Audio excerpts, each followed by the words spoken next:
DGM Insights for ex-Jehovah's Witnesses and those wanting to leave a cult Part 2. Please see Part 1. So I'm not trying to do an anti-Jehovah's Witness video. This video's intention is to help people who are leaving or wanting to leave the organization. So I was baptized at 15. I left when I was 36. My reason was doctrinal problems. They had a lot of errors, and you'll find out why. It was shocking to me. But I started seeing problems with their teachings, some vast problems. That was over 20 years ago. So I left, and I had problems, and I'm talking to those of you who might still be having problems. I use Jehovah's Witnesses as a cult, as an example of a cult in some of my videos, and I was asked, why don't you do something to help ex-Jehovah's Witnesses? And then I read these Facebook posts and stuff, and you feel like it really hurts you to hear that they're having these problems. So when it comes to reasoning and logic, and I do videos about that, and when it comes to reasoning and logic in troubleshooting, you first want to identify it as who, what, where, why, all those terms. You can take out a piece of paper and write them down, and write down what happened to you, or write down, writing can help. I did a lot of writing. Writing can help you get over leaving Jehovah's Witnesses, but write down the details, write down why you left, how they reacted. I did quite a bit of documenting of this stuff, and it's like, okay. So I said in the last video, the last section, that I was in a chat room with elders, supposed elders. Some of them weren't. They were just like antagonists, but the ones you could really tell were real human beings, had a reasoning mind, and you can reason around the doctrinal matters. But doctrinal matters are not always why people leave Jehovah's Witnesses. And so there's some other categories, and I'm sure there's more that I'm going to cover. So if I don't cover you in a category, just look at the end videos of this. It will tell you some things that might help you. Okay, for this first concept to really deal with here is that it's God's directed organization. That is a bunch of baloney. They have teachings they know are lies, and they're teaching it anyway. That's not the God that I know of truth. That's the God of untruth and lies. So the first thing to separate for yourself is it's a God-directed organization, or it's God-approved in any way. It's not. No real God would approve of that organization. So that's the first thing to separate in your mind, that it's not the truth. It doesn't have true teachings, therefore it's not a true religion to God, unless you just like lies, and then, hey, it's your religion, that's cool. I don't really care what you believe, but I am trying to say that you need to separate it if that's a stumbling block for your recovery. So I'm going to try and give you some things to help your healing. For one, come to grips with yourself about the church and the state of the church. Two, come to grips with yourself about that you are a separate being. Now, there's a meditation thing where you sit in for a couple minutes a day, and you just open your mind, and then you say that I am this being, and you envision yourself as a separate being from anything, from your family name, from your family, from your church, from your God concepts. You're a separate being from all those, and that will help center you a little bit. The second thing is to look at there are noble laws of Buddha, and I like his philosophy. He wasn't meant to be a god or to be worshipped. He was basically trying to help people. And so look at his. There's a teaching of noble winds. The first one, now I'm paraphrasing, and they get really complicated on this and their belief systems, but the first one is basically everything sucks. Everything's horrible. Wow, that's positive. Wait a minute. The second one is basically expectations. You can't, if you have high expectations, you'll be disappointed. Okay, that's true too. So if your expectations of leaving Jehovah's Witnesses was you're going to have all these holidays and stuff, and you don't have them, you're going to be disappointed. Like, why did I leave? Third one is everything changes. Now this seems to be kind of a stupid point, but if everything sucks, number one, and everything changes, number three, that's really good, right? Because you don't want to be in a bad situation. But you're going to go from bad to good, bad to good, bad to good. That's just life. And that has been one of the most major truths I've considered was that. So the fourth one's a little difficult, and when you read about it, you get these rice fields, paddies, descriptions that I didn't really get. But what I got out of it was, imagine yourself in a boat and you're on a river, and you have got an oar, but you can't really change the direction of the boat that much. And you go to the boat, and at the end of the journey, at the end of the river, is death. You only have a limited amount of things you can do within that river of your life. And don't waste the life, don't waste the time you have, use it constructively. But realize that you only have a limited amount of control, that you're not, and I know that sounds unproductive to the idea that you just made a major change in your life. And that's, everything gets better, and so think of that too, but also just realize the relative distance you have towards the end of your journey. Now, I don't think God judges you as harsh as the churches want to paint it, because they can't get money from you or power from you or power over you if they don't paint this ugly picture. But I think He understands, as any grand God would, Almighty God would certainly understand you as a person, would certainly understand you and your troubles, and He would understand that things are getting better. Now, Jehovah's Witnesses commit suicide at a really high rate because they don't believe in hell, I think. I've had some relatives who have. It's very sad, but it's because they don't believe in hell and they want to end what's going on. But think about, there's another concept too, I'm going to add it here because it might help you.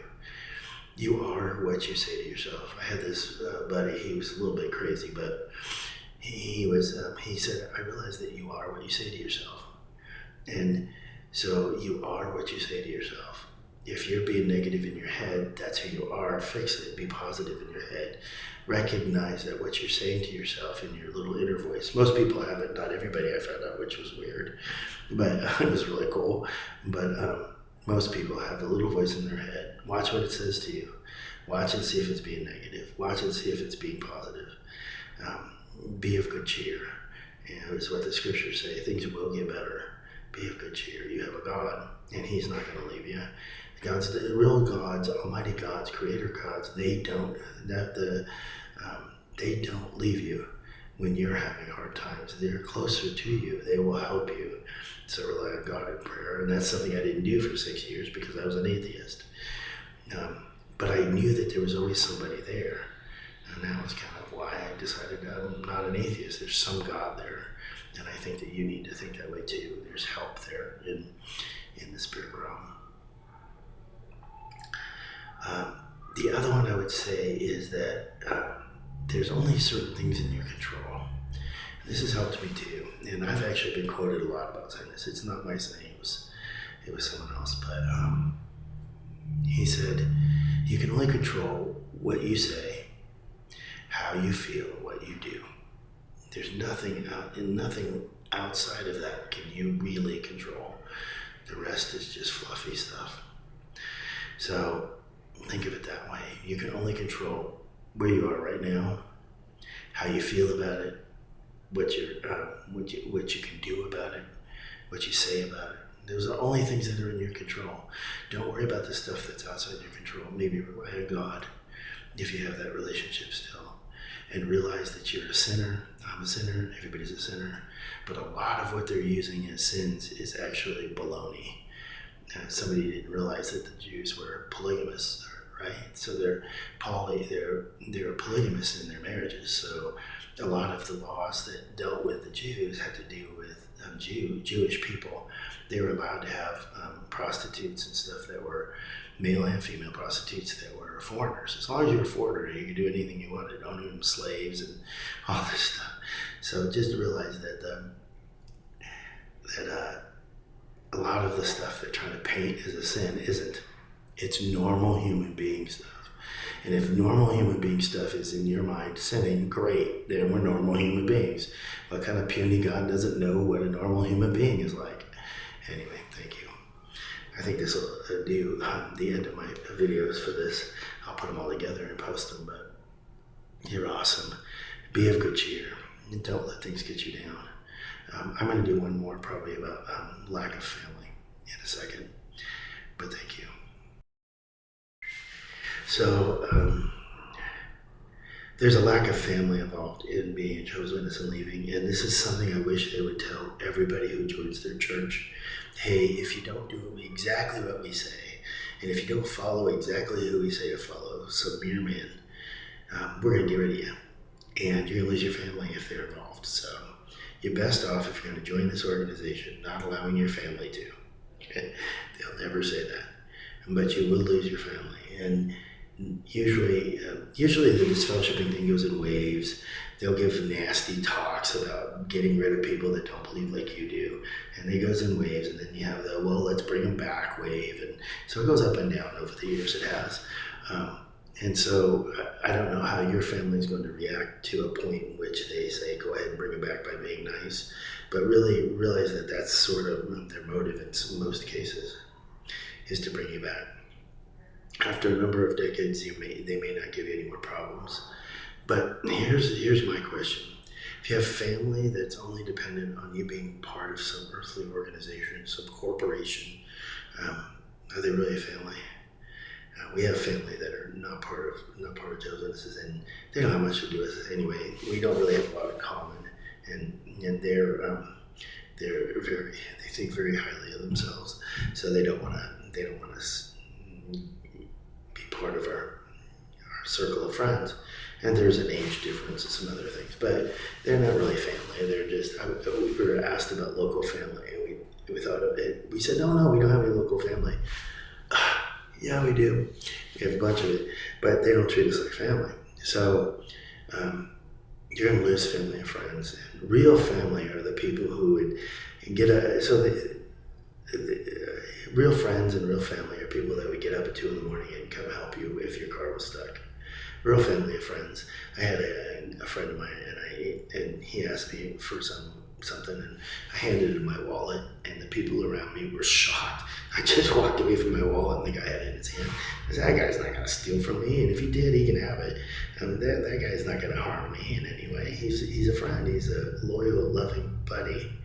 Okay? So then I had friends for 20 years. Same situation. I was really close friends with a couple people, and they stopped being my friend. Well, were they really close friends if their friends, when the friendship was so dependent on a cult, dependent on what I believed? I believe that, and this is why I'm doing a series on religion, but I believe about how religion should be.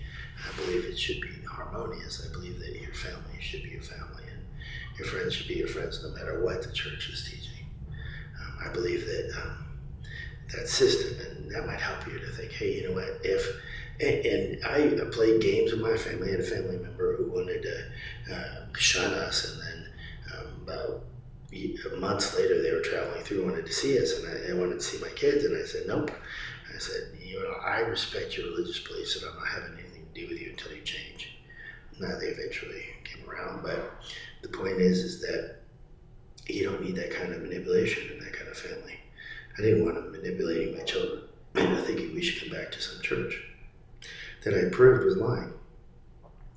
Anyway, so be of good cheer, and you are what you say to yourself, and make sure that it's positive. It'll help you get through this time. I feel really bad for you guys. I'm sorry you're going to go through the pain you're going through, and I'm hoping to help just a little bit. You'll find my email on this, and you can email me if you wish, but please put the context in the subject line. And you can like and approve. I have to post this to the general public, but this is really meant for ex-Jehovah's Witnesses or those wanting to leave the cult. And I really feel for you. I know the things you're going to go through. It does go away. It does get better if it doesn't go away. It gets a lot better. And you're going to be happy again. So, thank you. Please see other subjects and like and subscribe. We don't shy away from difficult subjects. DGMinsights@gmail.com.